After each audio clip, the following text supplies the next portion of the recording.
Kerana wang, manusia hilang kewarasan akal fikiran. Kawan boleh jadi lawan. Itulah yang berlaku pada tahun 2004 apabila satu keluarga telah dibunuh dengan kejam oleh orang yang mereka kenali. Mari kita ikuti kisah yang menyayat hati ini.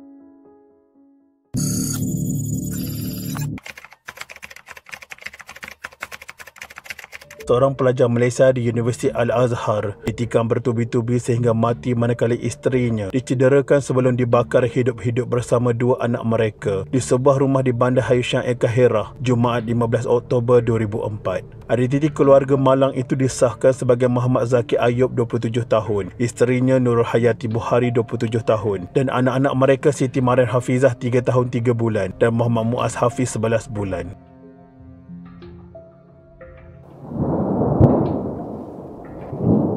Pengarah Jabatan Penuntut Malaysia di Kahirah Wan Bakar Wan Dagang mengesahkan kejadian tersebut. Mayat Muhammad Zaki ditemui di ruang tamu rumahnya dengan 3 kesan tikaman di belakang badan, 2 di dada, 1 di dahi dan beberapa kesan kelar di leher dengan percikan darah ditemui di ruang tamu pangsapuri berkenaan, termasuk di dinding dan kipas meja. Mayat isterinya yang turut dicederakan ditemui rentung bersama 2 orang anak mereka di salah sebuah bilik rumah kediaman 3 bilik pasangan tersebut. Muhammad Zaki merupakan pelajar tahun akhir jurusan Syariah Islamiah dan isterinya pula bekas penuntut Universiti Kebangsaan Malaysia UKM. Kedua-dua mereka berasal dari Sabak Bernam, Selangor. Muhammad Zaki juga difahamkan seorang peniaga dan mempunyai 2 restoran dan sebuah kafe cyber di sana. Berdasarkan siasatan awal, pihak polis mendapati Muhammad Zaki yang menjadi sasaran utama penceroboh berdasarkan kesan tikaman pada anggota badannya. Muhammad Zaki yang dipercayai bergelut dengan penceroboh kemungkinan cuba diselamatkan oleh isterinya. Bagaimanapun, penceroboh mencederakan isteri mangsa dan mengeretnya ke sebuah bilik bersama anak-anak mereka dan dibakar. Pembunuhan kejam dan ngeri itu hanya disedari oleh jiran selepas bilik rumah tersebut terbakar. Pihak bomba yang menyangkakan ia adalah kebakaran biasa kemudian mendapati terdapat 1 mayat lelaki di ruang tamu dan 3 lagi rentung di dalam bilik. Kedutaan Malaysia masih menunggu laporan polis tetapi berdasarkan siasatan awal, polis tidak menolak ia adalah kes jenayah yang diandaikan bermotifkan dendam dan rompakan. Malah, polis yakin kejadian tersebut dilakukan lebih daripada seorang. Ini kerana hasil siasatan mendapati wang mangsa di dalam rumah tersebut hilang. Mayat sekeluarga itu telah dihantar ke Hospital Saidah Zainab untuk bedah siasat. Polis mengandaikan kejadian itu berlaku pada pukul 10.30 pagi ketika orang ramai sedang sibuk untuk bersemayam Jumaat pada pukul 11.40 pagi waktu tempatan. Disebabkan itu, kejadian tersebut tidak disedari oleh jiran sehingga ternampak kebakaran di bilik rumah mangsa. Jenazah keluarga tersebut dikebumikan di kawasan Tanah Perkuburan Malaysia di Kahirah selepas waktu asar kira-kira pukul 10 malam waktu Malaysia 17 Oktober 2004. Pengkebumian jenazah-jenazah itu sudah pun mendapat persetujuan oleh keluarga mereka.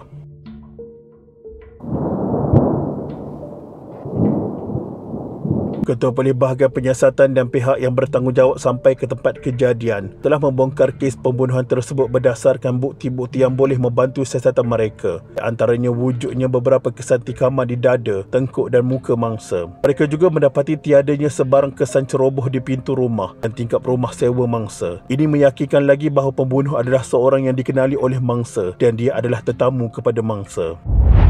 Kejadian ini sampai ke pengetahuan Ketua Polis Nabil Azbi, Pembantu Menteri Dalam Negeri Bahagian Keamanan Kahirah, lalu mengarahkan agar pembentukan satu pasukan penyiasat yang diketuai oleh Ketua Pejabat Siasatan untuk menyelesaikan kes ini dan menangkap pembunuh. Pihak berkuasa telah menyoal siasat kawan-kawan mangsa daripada kalangan mahasiswa-mahasiswi Malaysia dan sesiapa sahaja yang selalu datang ke rumah mangsa.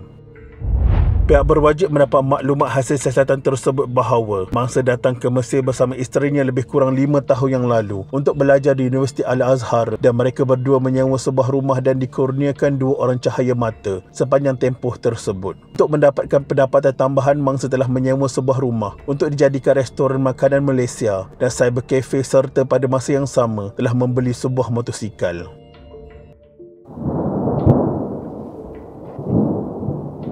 Pegawai penyiasat daripada Pejabat Penyiasatan Kahirah telah berjaya membongkar kes pembunuhan ini dalam masa 12 jam selepas kejadian. Pihak siasatan polis mengenal pasti suspek yang membunuh keluarga tersebut ialah Dharma Agustari, berusia 33 tahun, warga negara Indonesia, pemilik sebuah restoran yang merupakan kawan kepada mangsa. Hasil siasatan mendapati suspek telah bersembunyi selepas kejadian. Pihak penyiasat polis melakukan usaha pencarian untuk menjejaki suspek dan berjaya menangkapnya dalam salah sebuah hospital swasta, Muhaddisin Giza, yang sedang mendapat rawatan hasil kecederaan ringan tangan kirinya.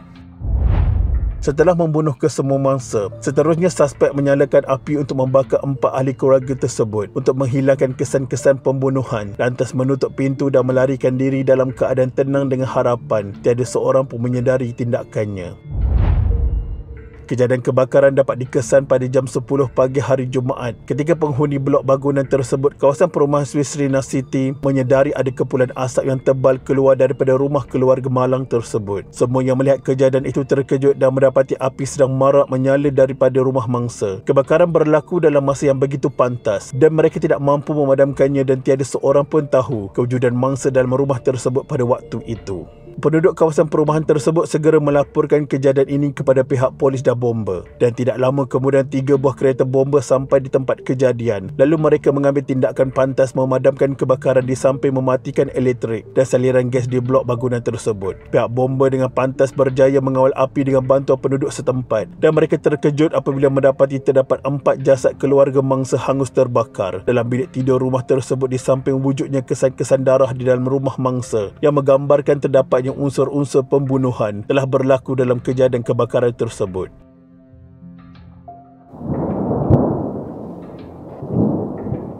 Pada permulaannya, semasa sesi soal jawab dijalankan, suspek berusaha untuk menafikan dan mendakwa bahawa dirinya tiada kaitan dengan kejadian tersebut. Namun suspek tidak mampu menjawab soalan yang diajukan berkaitan dengan kecederaan yang dialaminya. Setelah ditekan, dia diajukan soalan yang bertubi-tubi. Akhirnya suspek mengakui bersalah melakukan jenayah tersebut sambil menangis dan menjerit-jerit. Dia berulang kali mengatakan, "Ya, akulah yang membunuh kawan aku rakyat Malaysia dan ahli keluarganya, dan aku juga telah membakar mereka di rumah itu."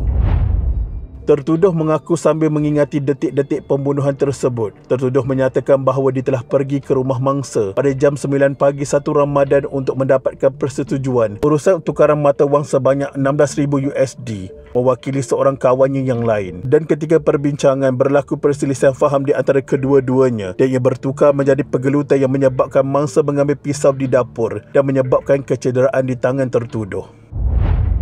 Lantas tertuduh melawan kembali dan mengambil pisau dari tangan mangsa lalu menikamnya beberapa kali. Mangsa mati dalam keadaan berlumuran darah di badannya. Tiba-tiba isteri mangsa menyedari kejadian tersebut, lantas menjerit meminta tolong sejurus selepas keluar daripada bilik tidur.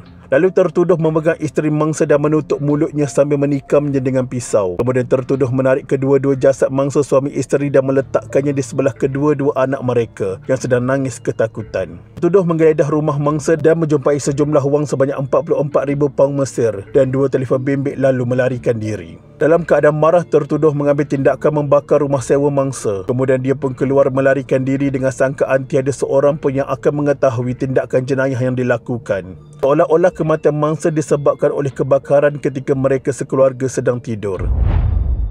Namun segala-galanya terbongkar. Selepas beberapa jam sahaja, kejadian tersebut telah menghantuinya sehingga tidak dapat tidur dengan lena. Tertuduh menyambung dengan mengatakan, "Sekarang saya sangat sedih kerana membunuh keluarga mangsa yang tidak berdosa." Tertuduh juga mengatakan bahawa dia bertanggungjawab sepenuhnya dan sanggup menerima sebarang tindakan atas perbuatan jenayahnya dan telah menunjukkan tempat pisau serta kedudukan barang-barang yang diambilnya. Tertuduh ditahan oleh pihak berkuasa untuk siasatan lanjut. Walaupun begitu, menurut Amri Abdullah, iaitu pegawai Jabatan Penuntut, mengesahkan setelah melalui proses perbicaraan di mahkamah, tertuduh dijatuhkan hukuman mati oleh kerajaan Mesir.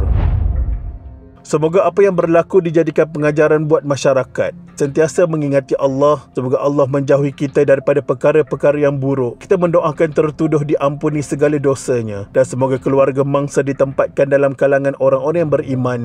Amin amin ya rabbal alamin. Al-Fatihah. Sekian, terima kasih.